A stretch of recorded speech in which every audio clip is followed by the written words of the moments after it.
Feathers appear on a multitude of models throughout the Grimdark Future, Age of Darkness, and the Mortal Realms. They come in all sorts of different shapes, sizes, and colours, so today I thought I'd show you just a few ways to paint them. From the white angelic feathers seen on cherubs, to the dark and moody black feathers on Raven Guard, and finally the more exotic tropical feathers often seen on characters and Seraphon. Let's get started. The paints I'm using are on screen now. I've gone ahead and broken each list up for each scheme. And here's also a list of all the brushes and extra equipment that I'll be using.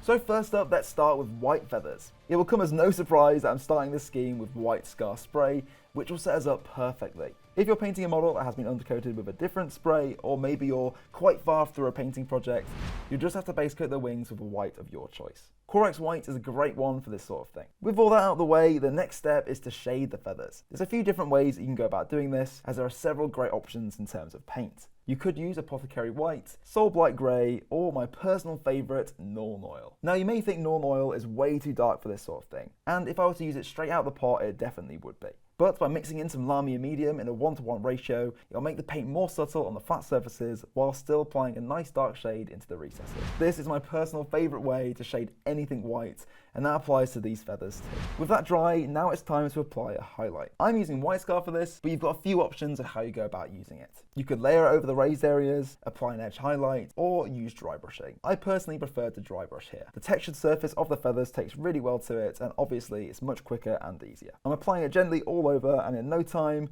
finished. Blammo, that's the first scheme finished. Some quick and easy white angelic feathers. Up next is black feathers, and for the undercoat I'm using Chaos Black spray. If you don't have Chaos Black or are in the middle of a painting project like I said last time, you could use Abaddon Black instead.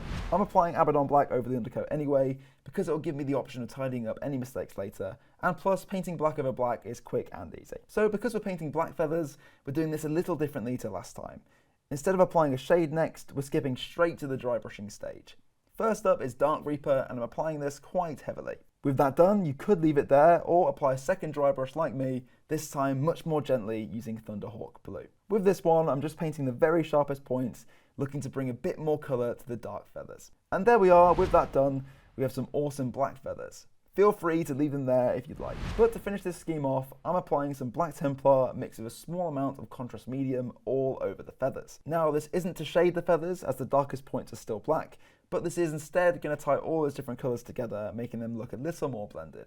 If you don't want to do this step, by all means, stop at the last one and call it quits if you want to. But either way, there we are, some awesome black feathers fit for any Drukhari or Raven Guard occasion. Up next, it's time to paint some exotic tropical feathers. And for this, it's time to use some contrast paints. With that in mind, I've gone ahead and undercoated my mini with White Scar spray. If you don't have White Scar spray, Grey Seer or Wraithbone would also be fine here, but they won't give you quite as vibrant result. So to achieve a really cool blend of colours, we're going to apply multiple contrast paints at once. This is essentially wet blending, and if you haven't done it before, this is a really easy way to start, as the blends and patterns on the feathers are very forgiving. So first up, I'm using Iyanden Yellow to paint the entirety of each feather like so. I'm then just quickly cleaning my brush before applying Athematic Blue just about halfway up like this. As you can see, because the Iyanden Yellow is still wet, they're blending together already. With that added, I'm cleaning my brush once again and finishing up with a small amount of Achillean Green just on the tip of the feathers like so. If you aren't super happy with the blends at this stage, of course you can either go back to Athematic Blue or Iyanden Yellow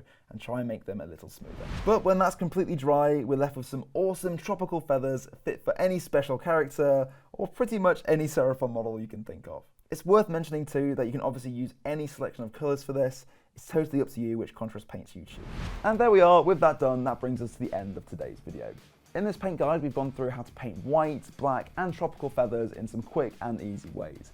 Let us know in the comments which one was your favourite, and in the meantime, if you are looking for more tutorials, tips, and tricks, you can check out some of the other videos on the Warhammer YouTube channel.